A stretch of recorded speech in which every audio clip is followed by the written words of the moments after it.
A dog waited 4 years, and what happened next brought everyone to tears. The morning fog rolled through the streets of Willowbrook, Massachusetts, a small town where everyone knew each other, and secrets were as rare as snow in summer. Yet, there was one mystery that had puzzled the townspeople for 4 long years: the loyal golden retriever who refused to leave the old Morrison house on Cedar Street. Rusty, as the locals had come to call him, sat faithfully on the weathered front porch, his auburn coat showing signs of age but his eyes still bright with hope. Every morning, rain or shine, snow or sleet, he maintained his vigil, watching the street with unwavering attention. The neighborhood had tried everything to coax him away, but Rusty would only accept food and water, steadfastly refusing to abandon his post. The story of Rusty's dedication began in the summer of 2018, when the Morrison family seemingly vanished overnight.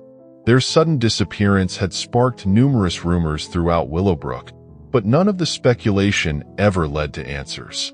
The only constant was Rusty, whose loyalty became both a source of heartache and inspiration for the community.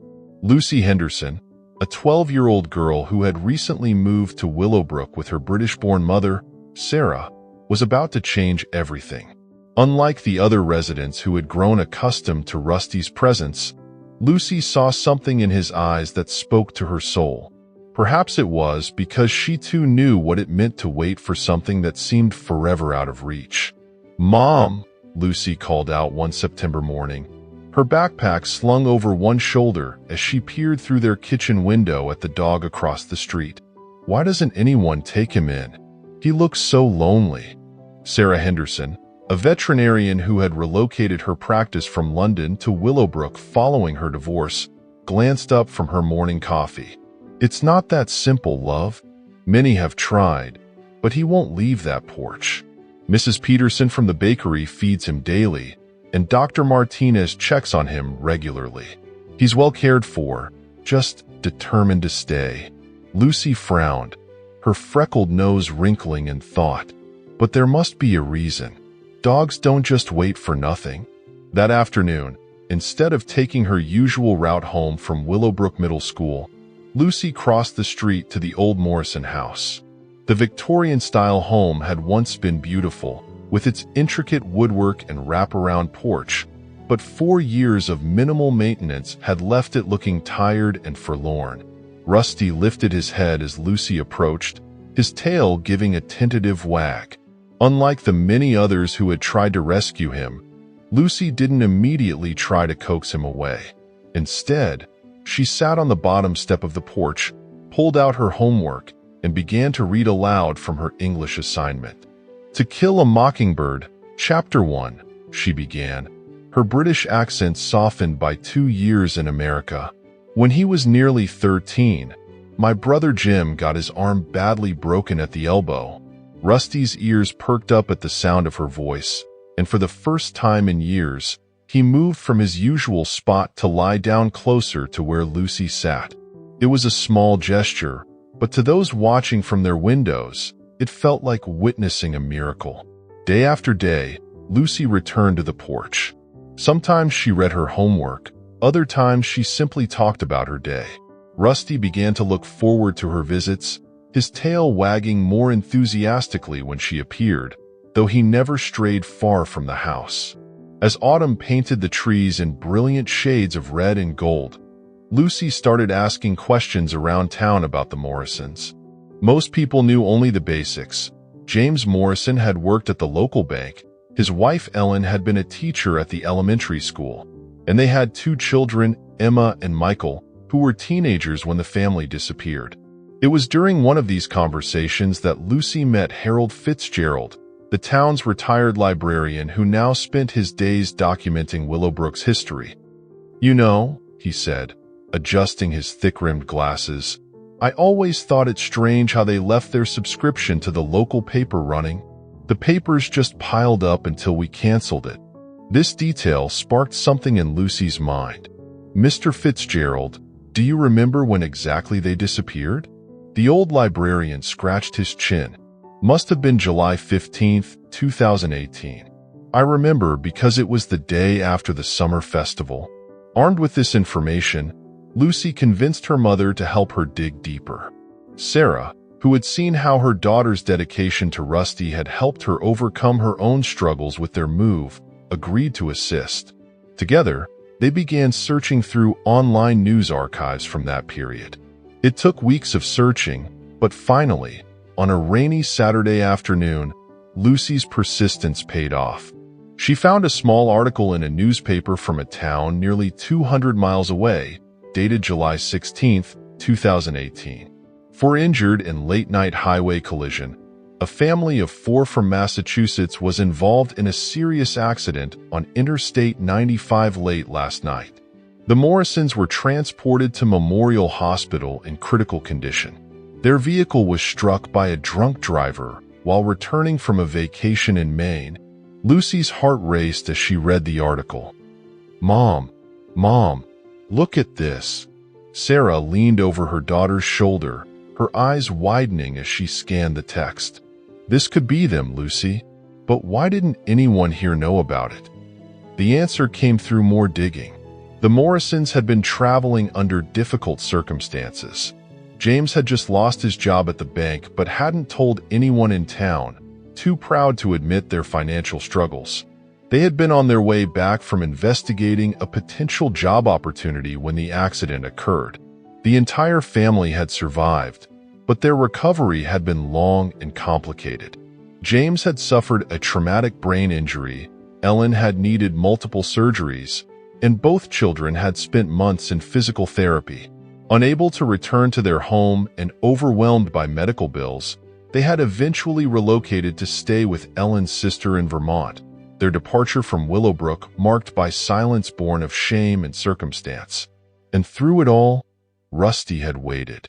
Lucy and Sarah took their discoveries to the town council. The story spread quickly through Willowbrook, and soon a community that had watched a dog's vigil for 4 years sprang into action. Social media posts were shared, contacts were made, and within days, they had a phone number. The call to the Morrisons was emotional. Ellen Morrison broke down when she heard about Rusty. They had been forced to leave him behind in their rush to the hospital, and in the chaos that followed, had assumed he had been taken in by neighbors. The thought that he had waited all this time was almost too much to bear. "We tried to come back once," Ellen explained through tears, "about 6 months after the accident, but James was still recovering. The kids were in therapy, and we couldn't afford to maintain the house.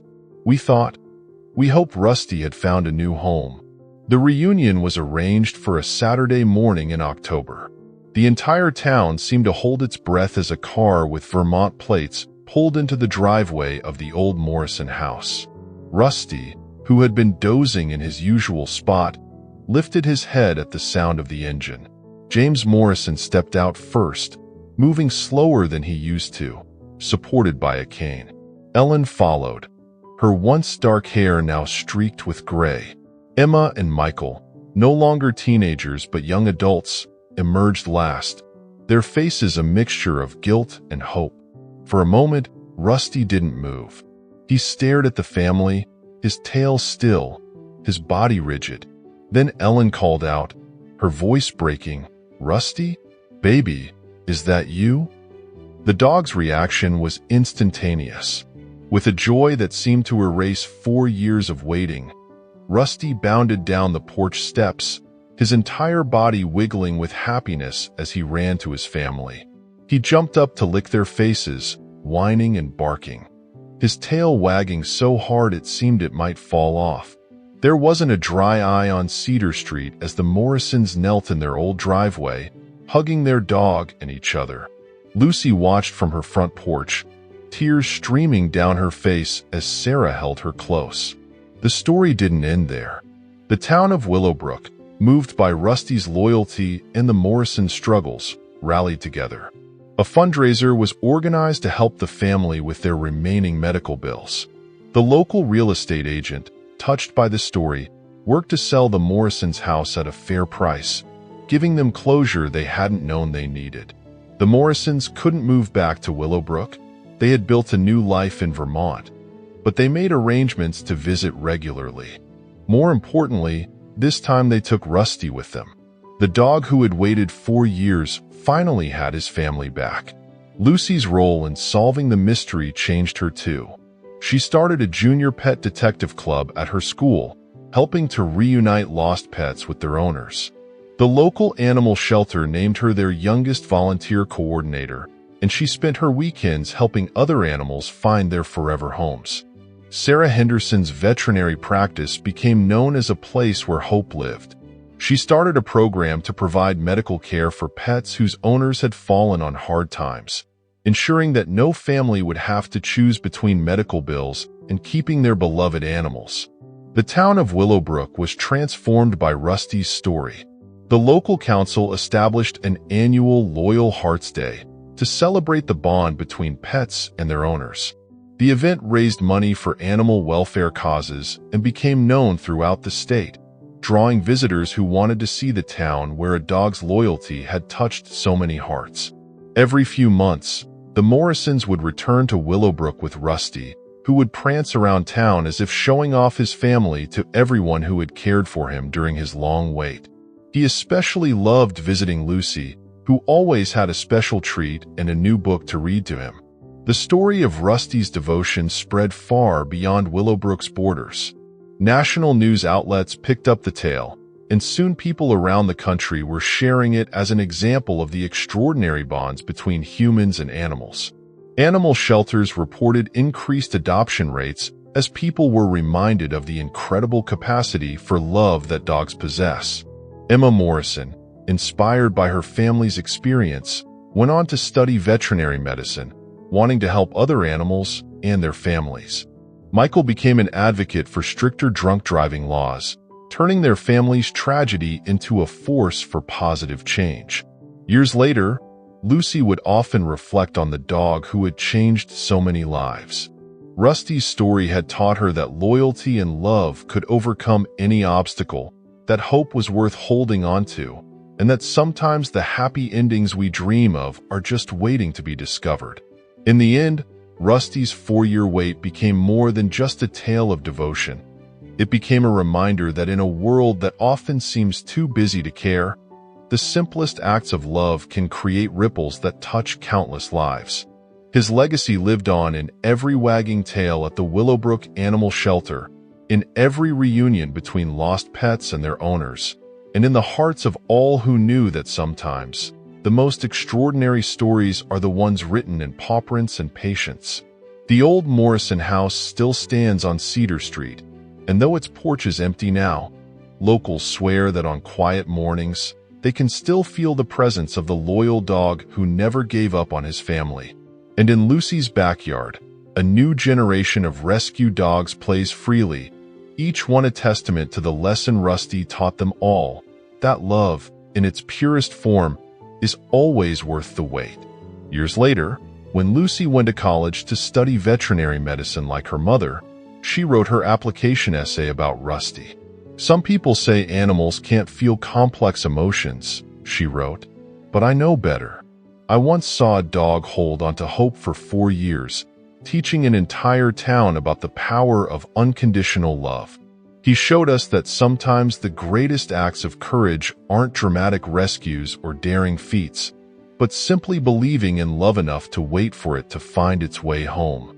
Rusty lived 5 more happy years with the Morrisons in Vermont, becoming a beloved fixture in their new community, just as he had been in Willowbrook.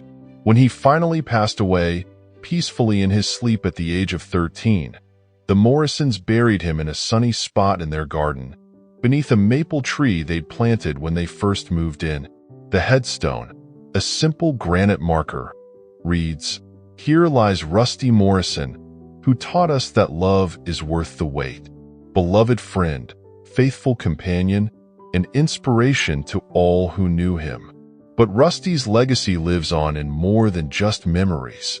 The Willowbrook Animal Shelter, renamed the Rusty Morrison Memorial Shelter, has become known throughout New England for its success in reuniting lost pets with their families and finding homes for abandoned animals.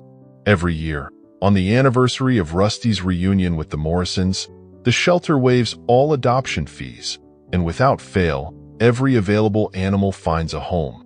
Lucy keeps a photograph on her desk at the veterinary clinic where she now practices.